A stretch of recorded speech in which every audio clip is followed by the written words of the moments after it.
Hello mga Ma'am and Dadshi, another day, another vlog. For today's video, another Shopee Boodles tayo. Ito yung mga 10-10-99 99 sale, ganap ngayon ko lang siya mabubuksan. So umorder ako nitong mga food container na airtight. Lahat ng mga sizes guys, in-order ko na para makita ko at makita nyo na rin yung pinagkaibahan niya. So ilalagay ko na lang yung link dyan sa baba para makabili kayo. In fairness, nagustuhan ko siya. May white and black yan. Kinuha ko na yung white. And talagang feels ko na para akong bumili sa mall pero sa murang halaga lang. Saya na naman si Mami Yuki nyo at hindi palpak itong mga pinamili ko. Ang kakapal talaga. So pwede nyo rin siya ipangregalo or kung mahilig kayo mangusina, ayan.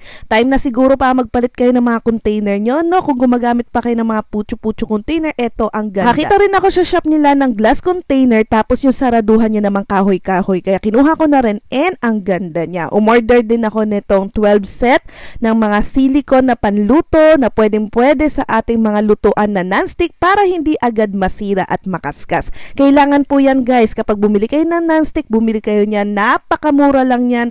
Tapos ang ganda pa ng quality, marami kayong kulay na pagpipilian. Gamit na gamit ko yung ganyan ko. Actually, tatlo na yung ganyan ko. Yung isa hindi ko pa napapakita sa inyo. Yung isa colorful, iba-ibang kulay. Tapos ito naman may pagka-beige or coffee yung kulay niya.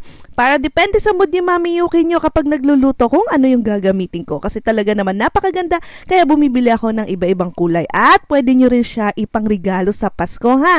Sa mga mahihilig magluto dyan na pwede nyong regaluhan. Ito naman yung baunan. Naka-order na ako ng ganito karaan para kay Ate Chloe. And nagandahan talaga ako. Napakaliit lang niya. I mean yung size niya pwedeng-pwede na para sa mga kids. Hindi siya bulky kaya madali siyang isuksok sa mga bag ng mga anak natin or kahit sa atin na gusto natin magbaon yung mga nag-oopisina. And take note, mura lang yan. Tapos, stainless pa siya. Hindi siya nangangalawang. Yung headband ni Mami Yuki, ilalagay ko din yung link sa mga may gusto ng headband or mahilig sa headband. Kaya yung baunan na yan talagang marereko ko sa inyo na hindi ako mapapahiya at sulit talaga. Ito naman yung Chef Classic. Non-stick din siya na may stainless yung dulo. Natuwa ako dyan kaya ako order kasi may ganyan na nga ako dahil marami ako non-stick at minsan sabay-sabay ako magluto. Kailangan ko yan. Ito, nag-order ako ng pangkape maker ko o coffee maker. Kung mahihilig kayong magtsaa at naka-loose leaf siya, pwedeng-pwede nyo rin gamitin dyan. Grabe, ang ganda niya talaga. Hindi ako nagsisimbilhin yan.